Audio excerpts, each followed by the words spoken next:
గీ నడుమ ఏడ చూసిన కోతుల గుంపేనబ్బా. అడవుల్ని ఈడ్చిపెట్టి ఊళ్ళ మీద పడుతున్నాయి కోతులు.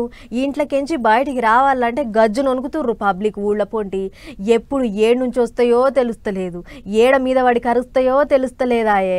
పొద్దుగాల పాల ప్యాకెట్లు తెచ్చుకునేటోళ్ళు కాడ నుంచి బళ్ళకి పోయేటి పొల్లగాళ్ళ దాకా అందరికీ కోతుల భయమే. అసొంటి కోతుల కాడ నుంచి తప్పించుకునే తందుకు ఇగో ఇసొంటి ఉపాయం చేసిర్రు ఈ ఊరి పబ్లిక్. ఊళ్ళ పోయింటి ఎట్టుందంటే కోతుల్ని ఎల్లగొట్టులి, సర్పంచ్ పదవి పట్టులి అన్నట్టే ఉన్నది. మళ్ళా కొన్ని ఊళ్ళల్లో మనుషుల కంటే కోతులే ఎక్కువగా వస్తున్నాయి. ఇది దండయాత్ర, దయాగాడి దండయాత్ర అన్నట్టే కోతులు దండయాత్ర చేస్తున్నాయి ఊళ్ళ పోయింటి. ఒక్కొక్కలం కాదు షేర్ ఖాన్, ఒక్కపాలే 100 కోతులం వస్తాం. లెక్క ఎక్కువనే ఉంటది కానీ తక్కువ కాదు. మళ్ళా చేతుల్లో కవర్లు ఇడవం, ఆరబోసిన ఒరుగులు వదలం, గుంజుడు గుంజుడే, బుక్కుడు బుక్కుడే అన్నట్టు చేస్తున్నాయి కోతులు. గా కోతుల బాధపడలేకనే కోతుల పట్టేటోళ్ళను పిలిపించారు మైబాద్ జిల్లా దంతాలపల్లి మండలం గున్నెపల్లి ఊరి పబ్లిక్.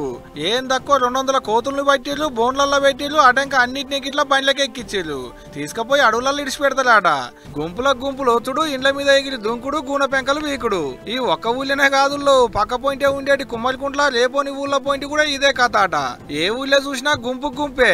ఎంత లేదన్నా గుంపు గుంపుకు పిల్ల జల్ల కలుపుకొని 100 కేజీ 200 కోతులు. మళ్ళా కరెంటు తంబాల మీదకెక్కి ఊపుతున్నాయట కోతులు.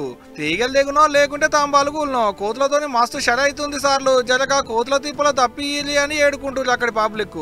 ఊరవతల కోతుల పార్కులో పెడతారో లేకుంటే అడవులలోనే ఈడుస్తారో తెలియదు కానీ ఊళ్ళ పొంటి పబ్లిక్ కి కోతుల తిప్పల లేకుండా చేయాలి సార్లు. పబ్లిక్ అలికోసపడుతున్నారు జరా.